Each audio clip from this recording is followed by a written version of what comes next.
My stepsister sent me 70 pictures of them in bed and declared I'm his future wife. So I ensure those images made her into a celebrity. Can you imagine receiving a text message at 2 a.m. that doesn't just shatter your perfect life, but reveals a betrayal so vile it implicates your husband and your own family? I didn't just get a message. I got 70 photos, a full photo album of my husband with my stepsister, proof of a lie so deep it was designed to ruin me. What the hell happened next? Oh, you have to hear this. My name is Meredith Hayes. I'm 42, a senior editor, and for years, I genuinely believed I had the perfect life. A quiet suburb in Cincinnati, my incredible 7-year-old daughter, Gail, and my husband, Glenn.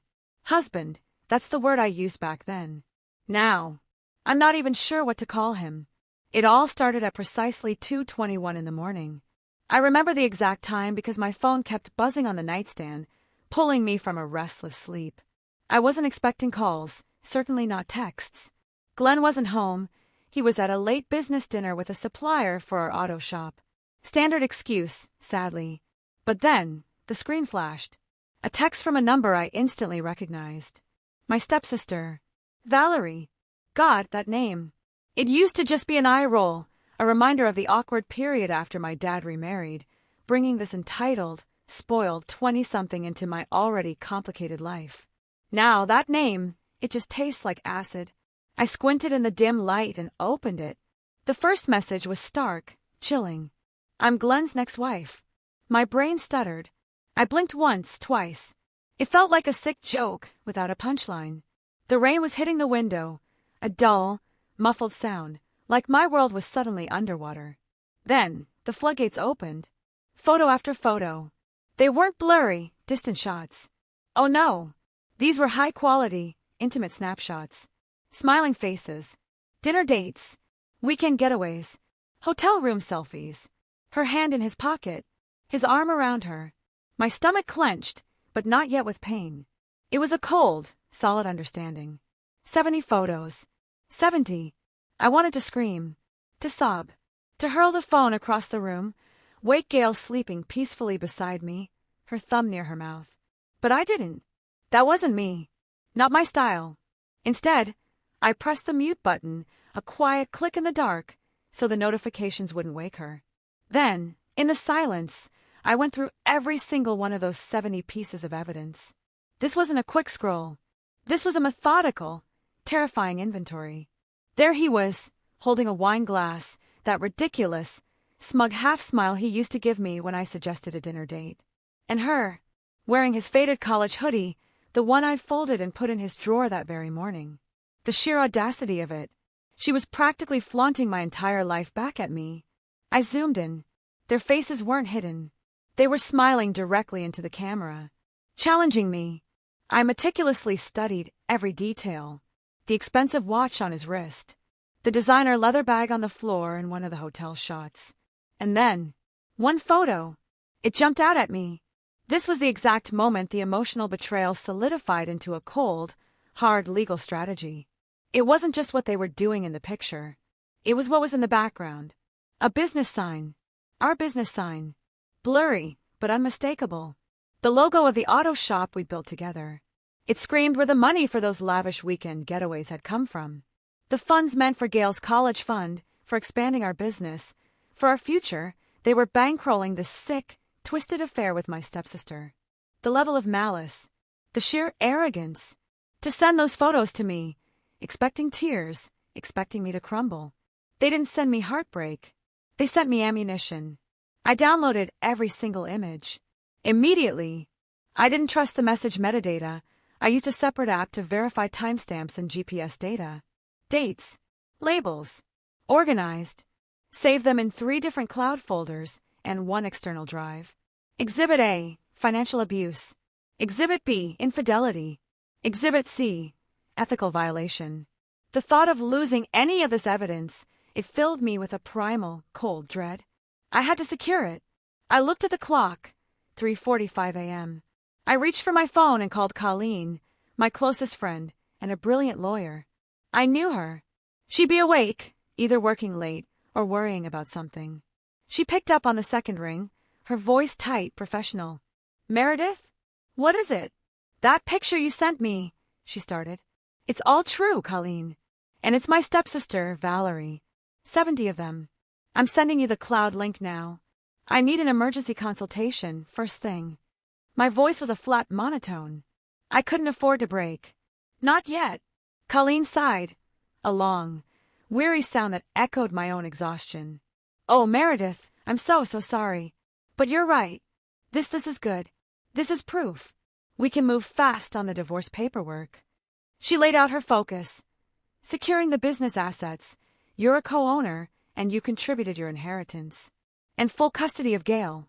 That reckless behavior, especially using company funds. It looks terrible to a judge. She paused. What's his financial situation outside the business? I confessed. I don't know. I handle the books, but he always controlled the cash flow. That's the problem. He's been taking out money for suppliers lately. But that picture, with the shop sign, it shows him at that resort we looked at last year. The one he said we couldn't afford. The irony settled over me, heavy and cold. He can afford it for her, though. Colleen's voice was firm. Right. I'm starting the financial deep dive now. Get some rest, Meredith. Or at least get dressed. I'll see you at 8 a.m. And listen, do not engage with him. Do not mention the messages. Act normal, Meredith. It's crucial we control the narrative. Act normal, I whispered to the empty room. I hung up, sinking onto the edge of the bed. 3 hours, maybe, until Glenn came home. I used every single second of that time. I moved silently, gathering every financial statement, tax filing, every scrap of paper related to the business and our joint accounts. All of it, into a messenger bag, ready for Colleen. I even made 2 copies of the deed to the house. I looked at Gail, her little chest rising and falling softly beside me. A surge of pure maternal resolve washed over me. She was the one who needed my strength now. Not Glenn. Not Valerie. And certainly not this broken, twisted marriage. I finally shed my pajamas, slipping into a dark, structured outfit. I looked in the mirror. My face was pale, yes. But my eyes, they were steady. The woman staring back was no longer the one who had swallowed her pain for years. She was a professional, and she was about to go to work. For years, I told myself that this quiet life was the good life. 10 years ago, I truly thought I had it all. A good home, a hardworking husband, or so I believed, a new baby, and a solid small business taking off near Columbus. Glenn and I met in college. He was magnetic, always had a plan. Charismatic, the center of every room. And me, the quiet editor. I was drawn to that fire. He said he wanted a simple life, a family life. And I believed him. We started small. Bought a modest house. Opened the auto repair shop together.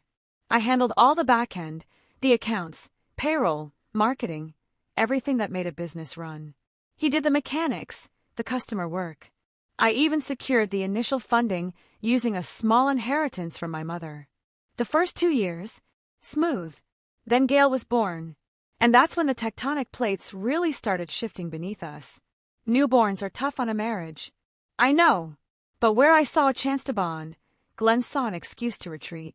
He started coming home later. Need to clear my head. Shop swamped.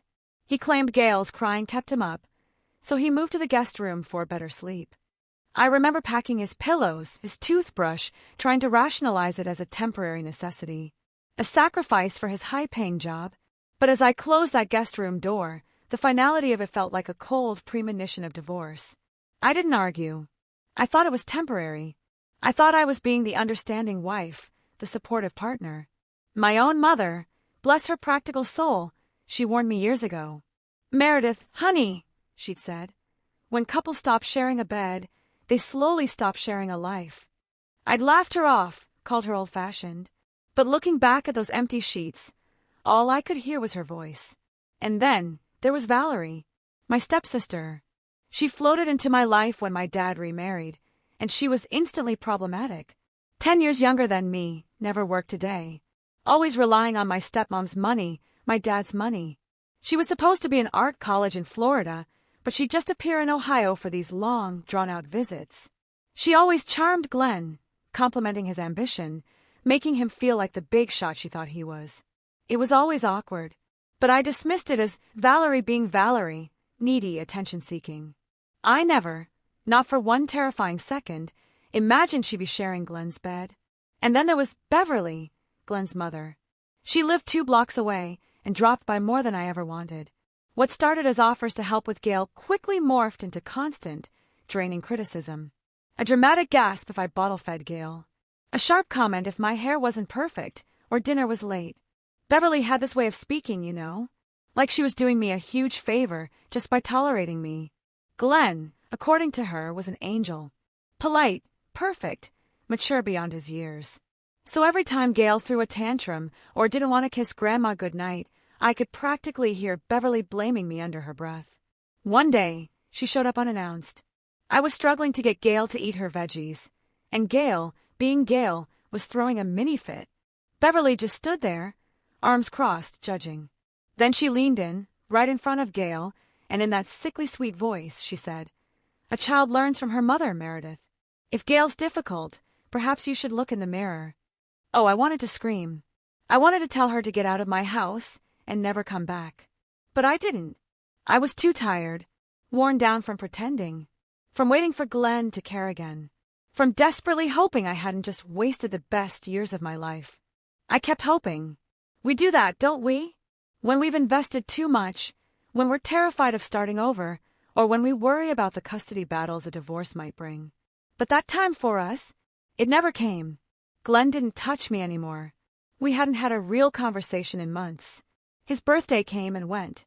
I planned a nice dinner, baked his favorite cake, even wore that navy dress he used to like. At 6 p.m. a text, "Won't be home till late." I waited. The food went cold. He never ate a bite.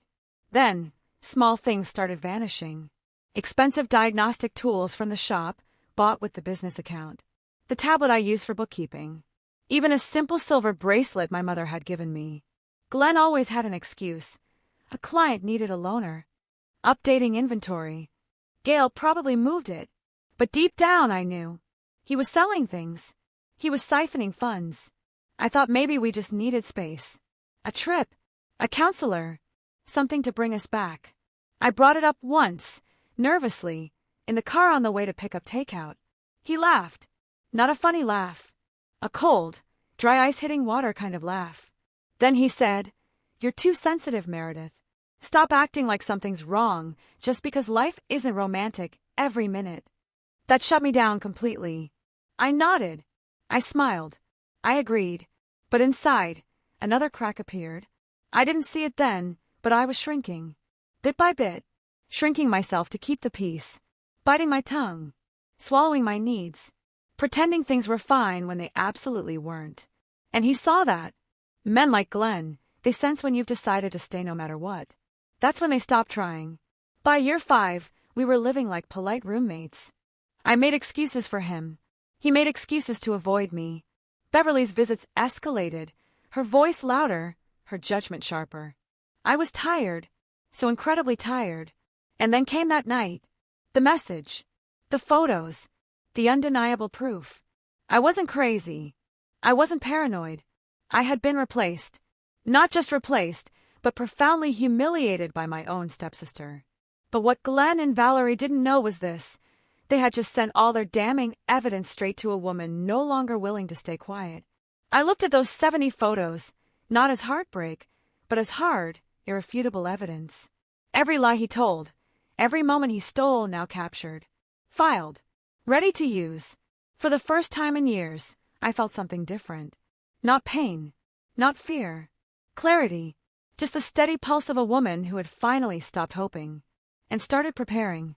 It was a dark kind of freedom, a terrifying promotion to the head of my own survival. The night Glenn came home, I was still awake. It was almost 5 a.m. I heard his keys rattle against the door. That familiar sound as he dropped them into the ceramic bowl I'd made in a pottery class, our first year of marriage. It used to be a symbol of our shared life. Now, it just sounded hollow. Gail stirred next to me. I gently patted her back, kissed her forehead, keeping my breathing even, pretending to be asleep. From the hallway, his voice cut through the dark. "Meredith!" He sounded normal. Too normal. Like nothing had happened. Like he hadn't just spent the night with my stepsister. I didn't answer. I didn't want him to hear the shake in my voice, the steel I was forging in my gut. He moved down the hallway, reeking of cheap cologne and the unmistakable scent of whiskey. I heard the shuffle of his shoes, the thump of his jacket hitting the floor. Then, the shower running. Always the shower. Like he could rinse off whatever sins he'd racked up that night. When he finished, he didn't come to our room. He hadn't slept in our bed in over 2 years. I let it go. That night, I didn't follow him. I stayed where I was, holding Gail. I stared at the ceiling, counting the seconds between each drip from the bathroom faucet. Each one felt louder than the last. I didn't sleep a wink. By morning, Gail's little fingers touched my face. She whispered, "Mommy, wake up."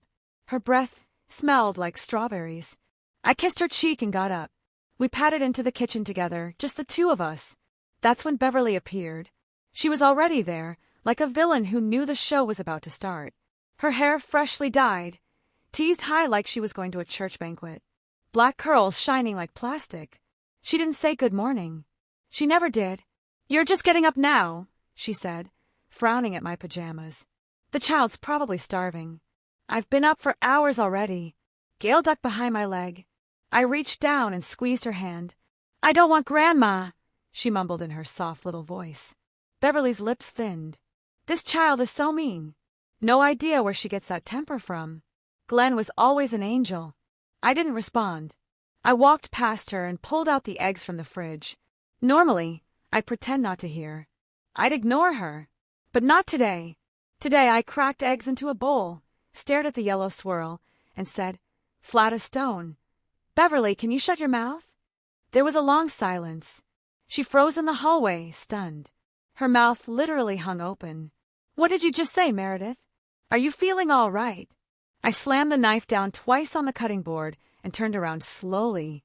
I said, "Shut your mouth. I am feeling perfectly clear, thank you." She blinked.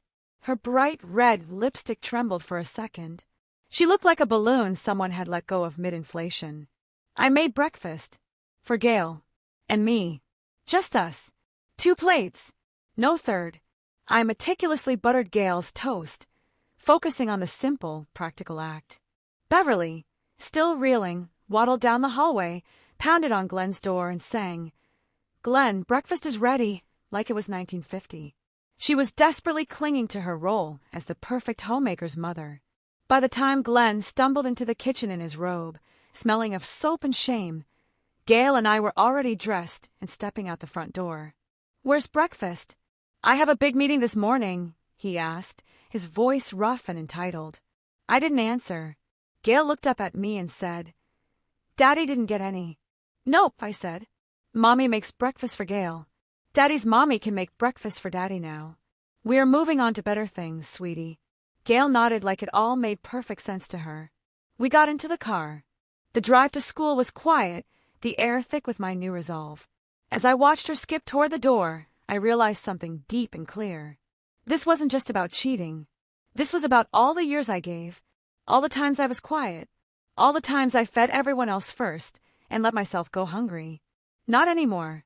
I felt lighter than I had in years, like I had finally shed a heavy, ugly skin. I drove straight to Colleen's office. The conversation was purely professional, focusing only on the divorce proceedings. She had already pulled up preliminary reports on the business assets. "Glenn's salary has been inflated over the last year," Colleen said, tapping a printout. "He's been essentially paying himself exorbitant bonuses that you didn't approve, claiming it was for equipment when it clearly went to fund Valerie's lifestyle. We have him dead to rights on financial misconduct, especially since he commingled the money with the funds from your inheritance." "I saw that in the books," I said. "But I couldn't prove where the money went. He'd call it supplier costs. It was all disguised. We need to make sure I get full control of the business to clean up his mess and full custody of Gail.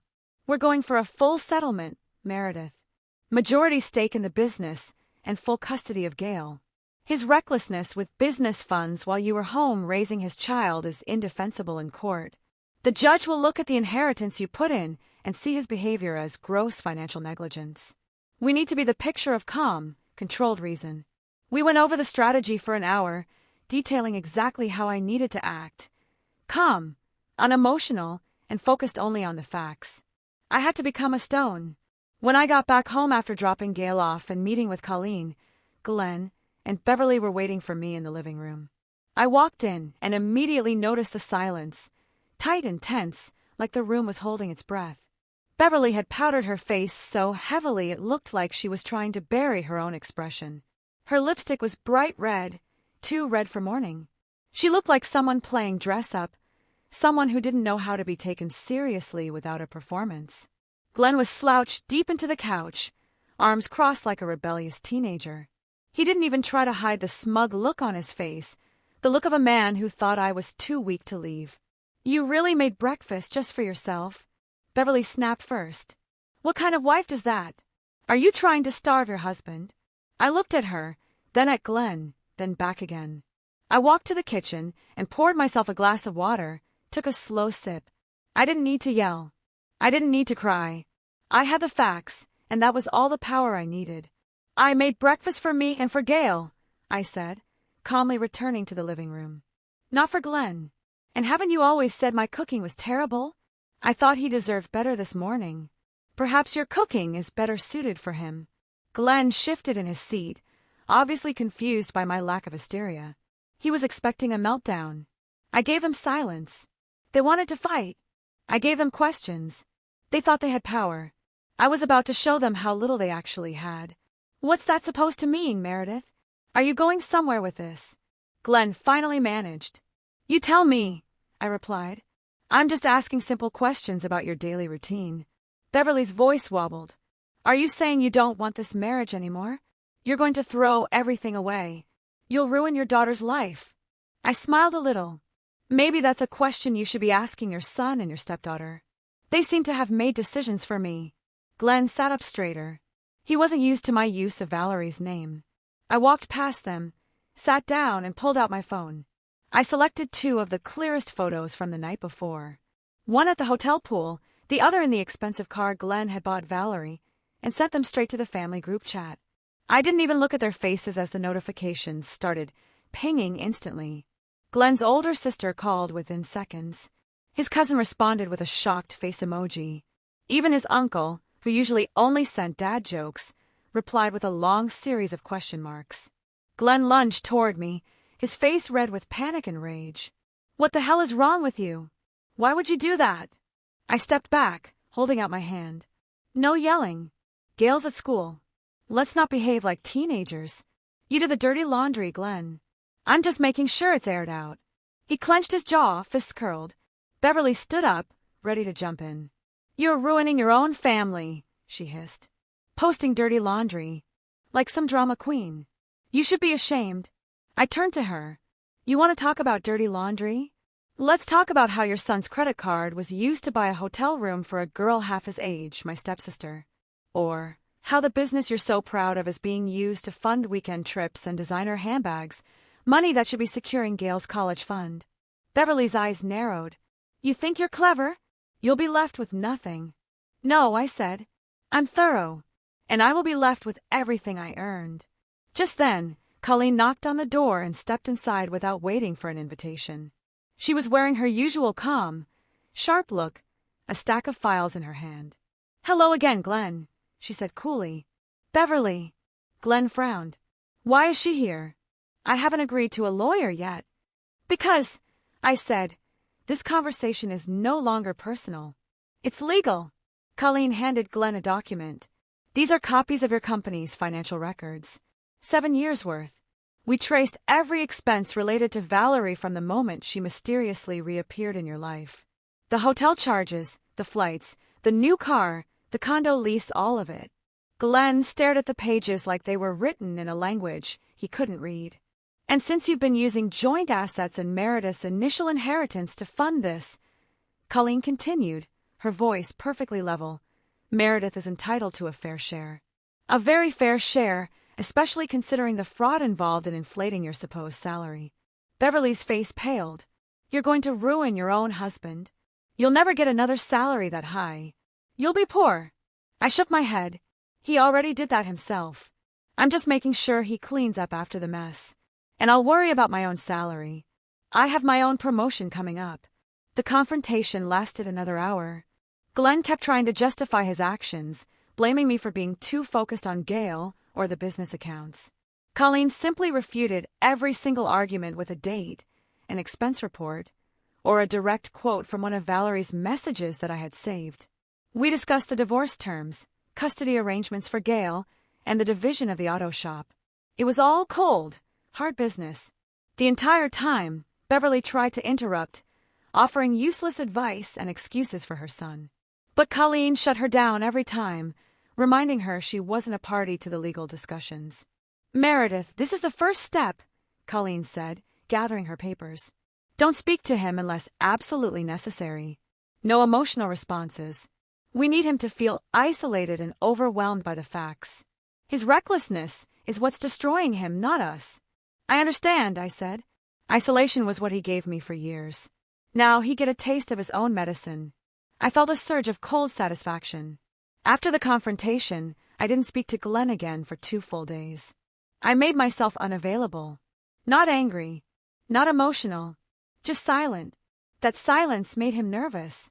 During that time, Colleen and I put together everything. We went through financials, emails, and messages. But what caught Colleen's attention the most was a small detail in one of the 70 photos Valerie had sent me.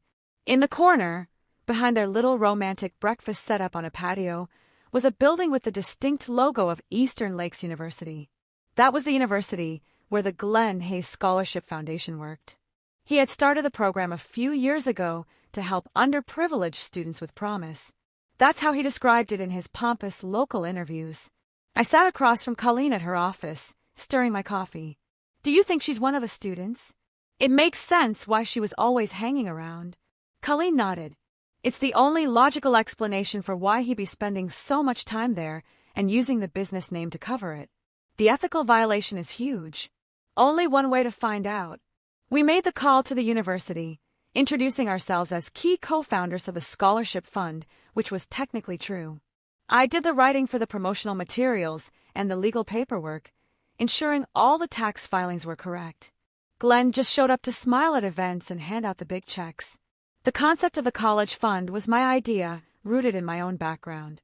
Within a day, we had an appointment to speak with Professor Stanley, the program head. The campus was just an hour away. A beautiful drive in early spring, the trees just starting to bloom. Driving past all those young students, I felt something pull at me, a version of myself I hadn't seen in years.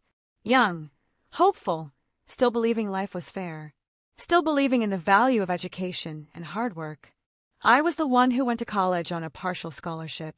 I knew what that kind of help meant. I remembered the long nights writing essays, the excitement of my first salary, the sacrifice I made putting my inheritance into Glenn's business. To see Glenn potentially corrupting that, abusing the trust of the university, made my blood run cold. It wasn't just personal anymore. It was public corruption and an attack on everything I valued.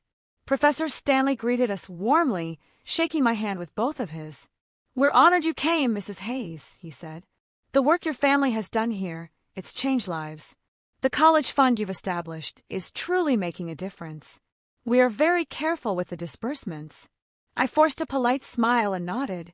"We just want to make sure the support is going to the right students and that all the ethical guidelines are being followed. We're doing an internal check on the integrity of the process."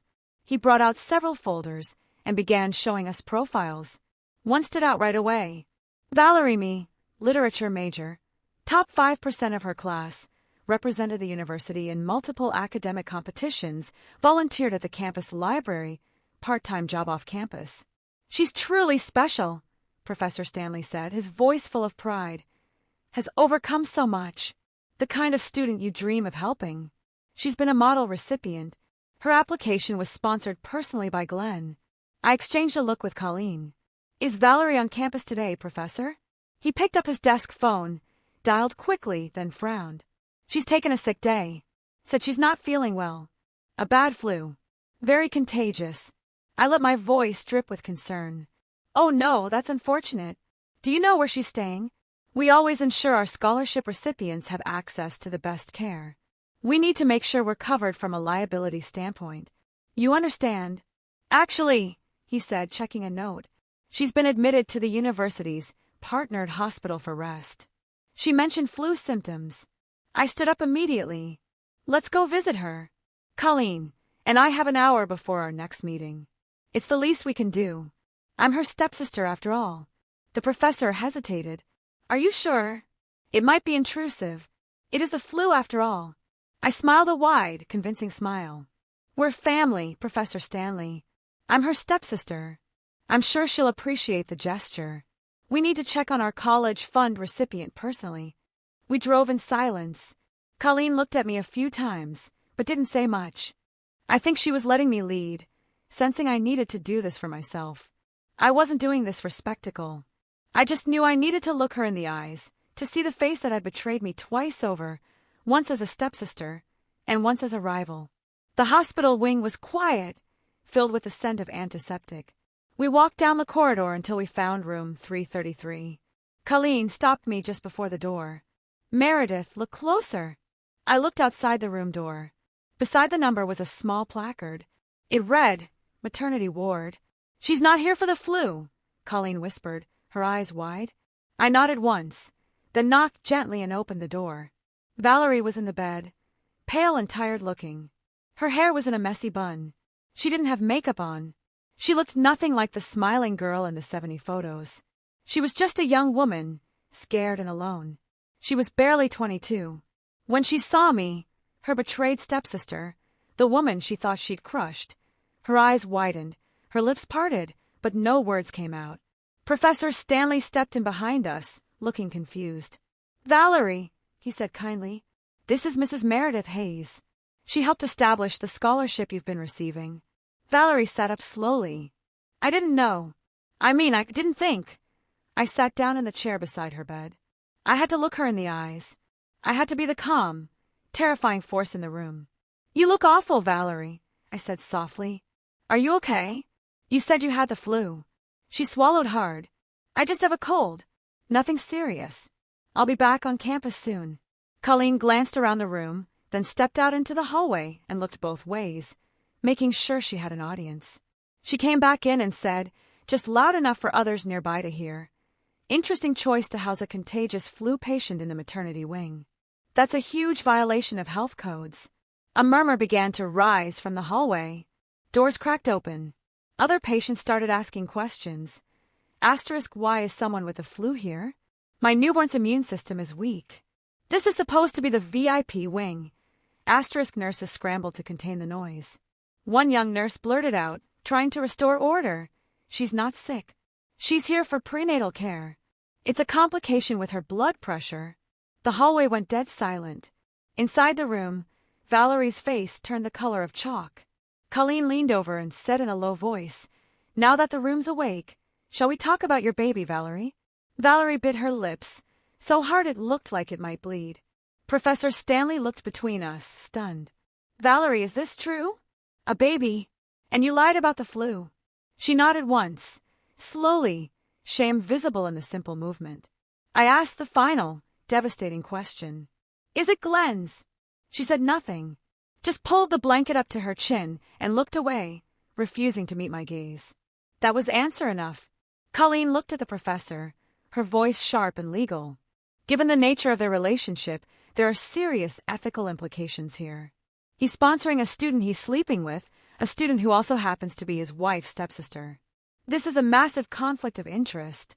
He blinked, the realization of the scandal hitting him all at once. You mean she's one of our students, and he's her sponsor and the father? Yes, Colleen finished. Her mentor, her landlord, the supplier of her expenses, and the father of her child, all while using funds designated for the college fund to pay for her luxury lifestyle. This is a lawyer's nightmare. The betrayal, the scandal, the fallout. He turned toward the door and said firmly, I'm calling campus security and the board now. This is a violation of every ethical guideline we have. This calls the entire foundation's integrity into question. We will need a full audit. But I wasn't done yet. I stood up and turned to Valerie, who was shaking slightly under the blanket. I wanted her to understand the depth of her arrogance.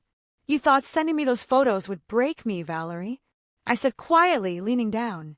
You thought I'd send a check and walk away. You thought you'd step into my life, take my husband, and get an easy inheritance. But you never understood who I really am. I'm the one who handles the accounts. I'm the one who founded the college fund. I don't break. I fight. I'm the one who paid for this room. And I'm the one who has all the evidence. I stood up straight, turning my back on her. The scene was over. The stage was set. I didn't go straight home after the hospital visit. I needed a moment to process the sheer audacity of it all. Glenn, his mother Beverly, and now my stepsister Valerie, all wrapped up in this corrupt mess. I sat in my car in the hospital parking lot, hands on the steering wheel, staring at the building. Everything that had happened in the past 72 hours suddenly felt surreal, like I had been cast in someone else's life, and I was just now stepping back into my own skin. Then my phone buzzed. It was Colleen. She's trending, Colleen said without even saying hello. What? Trending for what? I asked, heart hammering. Colleen sounded both amused and tired. One of the nurses posted a photo, said a university scholarship recipient was caught lying about being sick to hide a secret pregnancy. It's vague enough to be legal, but the internet's running with it. The local news websites are already picking up the scent of the ethical violation. I pulled up the post. Sure enough, there was a blurry shot of Valerie's hospital door with the maternity sign barely in frame. The caption read, "When you fake the flu to hide what you're really carrying." The comments were exploding. Most didn't know who it was about yet, but the drama was magnetic. That's when Colleen added, "We have a choice now, Meredith. You want this to die down quietly, or do we guide the story? The divorce proceedings will be much cleaner if the public knows why we're taking the business. This is your chance for our public promotion of your new status." I didn't hesitate. We guide it. We need to make sure everyone knows the truth about the college fund abuse. So we did. Over the next 2 days, Colleen and I crafted a meticulous letter to the university board. We listed all the ethical violations Glenn had committed, sponsoring a student he was sleeping with, using company funds for personal indulgence, and violating the foundation's integrity. The letter pointed out that the supposed scholarship fund was being used as a slush fund for his mistress, who was also my stepsister. We attached the redacted financial records and the initial photos as proof of commingling of funds. We sent copies to the press, not just the tabloids, but the real news outlets that covered local business and university ethics. They did the rest. Articles started popping up. Ohio businessman under investigation for scholarship misuse. Student caught in secret pregnancy, scandal linked to mentor. And finally, photos leaked showing business leader in questionable relationship with 22-year-old stepsister. The photos. Ah yes, I hadn't just let them rot in my inbox. I selected 10. Only the 10 that showed absolutely no nudity, no inappropriate poses, just enough to imply everything without saying it. Photos of them holding hands, kissing over dinner, Glenn looking smug on a yacht. I made sure to include the photo with the business logo visible. And I posted them with a caption that went nuclear. When a woman sends you 70 photos expecting you to fall apart, you take a deep breath and let the world see what she's proud of. That post alone got over 200,000 shares in a weekend. My phone was vibrating constantly with friend requests, follows, and messages from old high school classmates who hadn't spoken to me in decades. My cousin, who had only sent question marks in the group chat, called me crying, saying she was so proud I finally stood up to Beverly and Glenn. But I didn't stop there. I wrote a blog post, just one. It took me a full night, but it flowed out of me. Years of silence, finally finding a voice. I told the story from my perspective, not as a betrayed wife, but as a woman who had spent 10 years building something, putting up the initial inheritance, managing the accounts, raising the child, only to discover her partner was never really building with her. I wrote about love, about disappointment, about how betrayal doesn't always come in the form of a slammed door. It can come in smiling selfies from someone half your age, someone you grew up with. I wrote about the pain of seeing my inheritance drained for someone else's vacation. I didn't name names, but the internet connected the dots anyway. Valerie immediately deleted all her social media. Glenn went into hiding, turning off his phone. Beverly started calling my sister, trying to spread rumors that I was mentally unstable, but it was too late. Within a week, The scholarship board had announced an internal audit, and Glenn was forced to voluntarily step down from all public duties. The damage to his reputation, his salary, his entire professional image was catastrophic. I didn't feel triumphant, but I did feel seen. A few days later, Gail and I were at a park. She was chasing a butterfly and laughing so hard I thought my heart might burst. An older woman, maybe in her 60s, approached me while I was sitting on the bench. "Are you the one who wrote that piece? The one about the photos?" I read it on the Ohio Times website. I nodded slowly. She sat beside me. "You said exactly what so many of us never had the words for.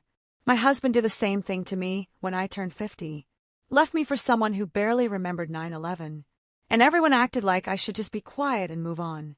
Your article was like a firework." She touched my hand. "Thank you for not being quiet. You got yourself a huge promotion in life." That night when I checked the blog's inbox, it had over 1,000 messages. Most were from women. Some were angry, some were heartbroken, but all of them said the same thing in different ways. "You made me feel less alone." That's when I knew the story wasn't about Valerie. It wasn't even about Glenn. It was about what happens when women refuse to sit quietly while someone tries to erase them. It was about choosing dignity when someone hands you humiliation. And it was about telling the truth, not to burn someone, but to light your own way out of the dark. The promotion I got was not in my job. It was in my life. The day the divorce was finalized, I didn't wear black. I wore a deep navy dress, the kind that made my eyes look like they had secrets to keep. Not because I wanted to be petty or theatrical, but because blue to me has always meant rebirth. The ocean, the sky, things that keep moving no matter who tries to hold them back. Glenn showed up to court alone. No lawyer, no Beverly, just him in a wrinkled button-down, looking like he hadn't slept in days. I didn't feel sorry for him, but I didn't feel vengeful either. He had made his choices, and now he had made mine. The judge reviewed everything calmly. Colleen had done an impeccable job presenting the financial negligence, the misuse of the college fund assets, and the ethical breaches with the university. We walked away with a full settlement of our shared assets, including a majority stake in the auto business I helped build with my inheritance. We secured full custody of Gail with supervised visitation rights for Glenn, citing his unstable and reckless behavior. More than enough to set Gail and me up for the life we deserved. More than enough to never look back. Outside the courthouse, Glenn tried to speak to me. "Meredith," he said, his voice raw. "I didn't think it would end up like this. This is unfair. My salary is gone." I nodded. "That's the problem, Glenn. You never thought. You only acted." The unfairness started with the 70 photos. He reached out as if to touch my arm, then stopped. I didn't think you'd actually walk away. I thought we could still work it out. For Gail. Beverly said you'd never be able to handle the house and the business." That made me pause. I looked him in the eye, the man who had dismissed me, lied to me, and betrayed me with my own stepsister. "You thought I'd stay no matter what," I said, my voice clear. "Because I always had. But here's the thing, Glenn. One day, even the strongest rope snaps if you keep pulling. Enjoy the silence, Glenn." I turned and walked away, my heels clicking like punctuation marks on the marble steps. Gail was waiting with my sister in the car. When she saw me, she clapped. "Are we free now, Mommy? Can we get a puppy?" I laughed, scooped her into my arms, and said, "Yes, baby. We are. We are absolutely free." The next few weeks were quiet. A strange, unfamiliar peace settled over our home. For the first time in years, I slept through the night. I made pancakes on Saturdays without thinking about who I had to please. I let Gail decorate the living room with crayon drawings and fairy lights. The house started to feel alive again. I used my newfound control over the business to hire a competent manager, and I shifted my focus to my editing career, which quickly led to a significant promotion. I spent several weekends packing up Glenn's things from the guest room. I didn't rush. I folded his shirts, organized his tools, and put everything into label boxes. It was a mundane process, but in its practicality, I found immense satisfaction. Each box was a step further away from the man who had wasted my time. I didn't want to see him, not even at Gail's school events. Colleen handled all the logistics of his supervised visits. Then one afternoon, I got a letter in the mail. No return address. Inside was a single photo, one of the 70 Valerie had sent me. It had a red X drawn through it, and on the back, just 4 words. I never saw it coming. There was no signature, but I didn't need one. I folded the photo in half, tossed it in the trash, and walked outside into the sun. Because that was the truth, wasn't it? They never saw it coming. They never imagined the woman behind the quiet dinners, the school drop-offs, the polite thank yous, and the folded laundry would be the same woman who could take her pain and turn it into power. They didn't think I'd share the photos. They didn't think I'd tell the story. They didn't think I'd be believed. And they definitely didn't think I'd win. But I did. And not just in court. I won in life. I won by refusing to let their betrayal define me. I won by reclaiming my voice. And I won by showing my daughter that silence isn't strength when someone steps on your soul. In the months that followed, the blog grew. More women wrote in. We started a small community. No big slogans, no grand mission, just truth, stories, support, a place to be heard. Sometimes we think revenge means destruction. But sometimes revenge is just telling the truth loudly enough that someone else sees themselves in it and stands up too. So here I am, still standing, still walking, still free. If this story resonates with you, if you've ever been made to feel small or had to fight for your voice, please share your thoughts below. What would you have done in my shoes? I truly want to hear from you. And if you're looking for more stories of resilience, please hit that like button, subscribe, and join this growing community.